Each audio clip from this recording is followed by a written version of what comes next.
భద్రాద్రి కొత్తగూడెం జిల్లా అశ్వారావుపేట సర్కార్ ఆసుపత్రిలో నిండు గర్భిణి నాగమణి నరకం చూసింది. టైంకు డాక్టర్లు లేక అవస్థపడ్డది. పాకలగూడెంకు చెందిన నాగమణి పురిటి నొప్పులతోని సర్కార్ ఆసుపత్రికి వచ్చింది. అయితే కాన్పు చేసేందుకు డ్యూటీ డాక్టర్లు కూడా లేరు. ఏఎన్ఎం ఉన్నా ఏం చేయలేని పరిస్థితి. అప్పటికే బిడ్డ బయటకొచ్చి రక్తస్రావం ఎక్కువ ఉడుతోని ప్రైవేట్ ఆసుపత్రికి తీసుకుపోమని సర్కార్ దవాఖానోళ్లు చెప్పారు.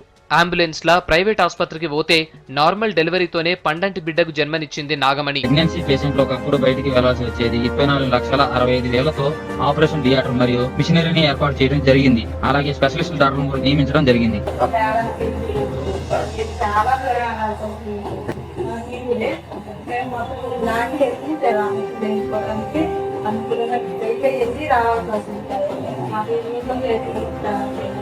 చాలా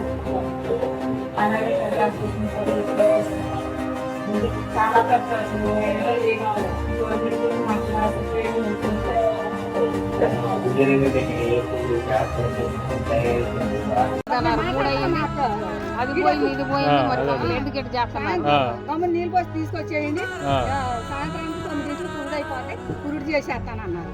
అది అయిపోయింది. ఏమ్మా అంటే సాయంత్రం కాదు రేపు పొద్దున్న తెల్లారి గట్ల 4 పురుడు అయిపోతుంది పురుడు చేసేస్తా నేను అని అన్నారు. 4 పురుడు లేదు ఇప్పుడు వెళ్ళిపోండి అంటున్నారు. పిల్ల సిరాకు ఉంది. ఆ పిల్లని మేమేం చేయాలి? మీతో పాటు ఉన్నారు రాత్రి నర్సులు ఉన్నారు మీతో పాటు? నాతో పాటు ఒక్క నర్సు గారు లేదు, వెళ్ళిపోయి బొబ్బన్నారు. ఆ పిల్ల బాధలు పడుతుంటే మేము ఈ రకంగా ఎన్ని గంటల నుంచి లేరు? ఎన్ని గంటల రాత్రి 9 కాడ నుంచి లేరు. ఎప్పుడు పొద్దునే ఎప్పుడు ఎప్పుడు 4 నేరైనా అదైనా పిల్ల బొమ్మ నీళ్ళు పోతున్నాయి. ఈ పిల్ల దగ్గరకు రండి అని అంటే అప్పుడు దులుపుకొని వచ్చేసి మీరు ఒకసారి పెట్టండి అని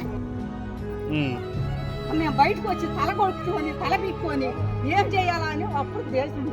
ఆయన ఒక నేను చేసింది ఒక చేయకూడదు అని ఒక ఈ రకంగా ట్రెండింగ్ ఇప్పుడు వరకు వచ్చింది. వెళ్ళిపోండి బయటకు వెళ్ళిపోండి అని పంపించారు. ఈ పిల్లలు తీసుకొని నేను వెళ్ళిపోతాను. ఏ హాస్పిటల్లో చేర్చుకుంటారు చెప్పండి ఒకసారి. ఫీడింగ్ అయిపోతుంది.